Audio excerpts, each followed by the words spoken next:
একদিন আলেকজান্দ্রিয়ার খ্রিস্টান পল্লীতে হইচই পড়ে গেল। কেউ একজন গতরাতে যীশুখ্রিস্টের প্রস্তর নির্মিত প্রতিমূর্তির নাক ভেঙে দিয়েছে।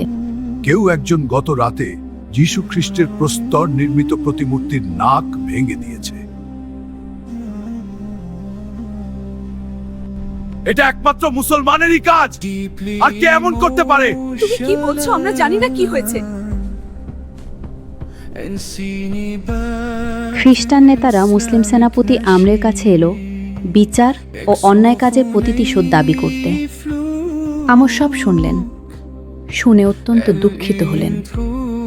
ক্ষতিপূরণ স্বরূপ তিনি প্রতিমূর্তিটি সম্পূর্ণ নতুন করে তৈরি করে দিতে চাইলেন। যীশু খ্রিস্টকে আমরা আল্লাহর পুত্র মনে করি। কিন্তু খ্রিস্টান নেতাদের প্রতিশোধ নেবার বাসনা ছিল অন্যরূপ। তাদের সংকল্প প্রকাশ করে একজন খ্রিস্টান নেতা বলল, আমরা চাই আপনাদের নবী মুহাম্মদের সাল্লাল্লাহু আলাইহি ওয়াসাল্লাম প্রতিমূর্তি তৈরি করে ঠিক অমনিভাবে অসম্মান করি। এ কথা শুনে বারুদের মতো জ্বলে উঠলেন আমর রাদিয়াল্লাহু আনহু। ভীষণ ক্রোধে মুখমণ্ডল উদ্দীপ্ত হয়ে উঠল।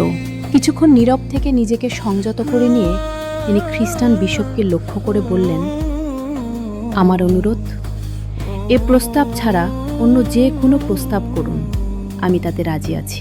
যে কোনো একজনের নাক কেটে আমি আপনাদের দিতে প্রস্তুত, যার নাক আপনারা চান। আমরা এই প্রস্তাবটি আলোচনা করেছি এবং তোমাদের সিদ্ধান্ত কি? আমরা এতে সম্মত। হ্যাঁ, আমরা সকলেই, খ্রিস্টান নেতারাও সকলেই এই প্রস্তাবে সম্মত হলো। আমরা এর প্রতি অঙ্গীকারবদ্ধ।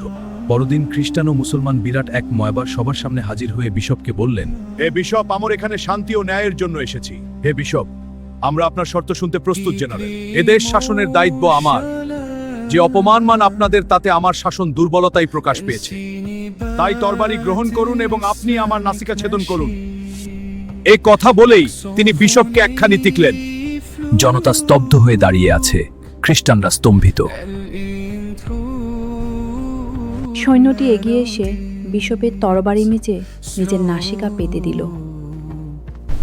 আমি দোষী, সিপাহ সালারের কোনো দোষ নেই।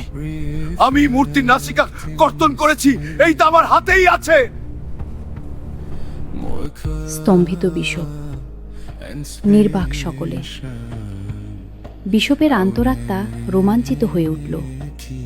তরবারি ছুঁড়ে ফেলে দিয়ে বিশপ বললেন, ধন্য সেনাপতি, ধন্য এই বীর সৈনিক। যীশু খ্রিস্টের প্রতিমূর্তির অসম্মান করা অন্যায় হয়েছে, সন্দেহ নেই। কিন্তু তার চাইতে অন্যায় হবে যদি আজ আমি এই সুন্দর ও জীবন্ত দেহের অঙ্গহানি করি। সেই মহান আদর্শ নবীকেও আমার সালাম জানাই।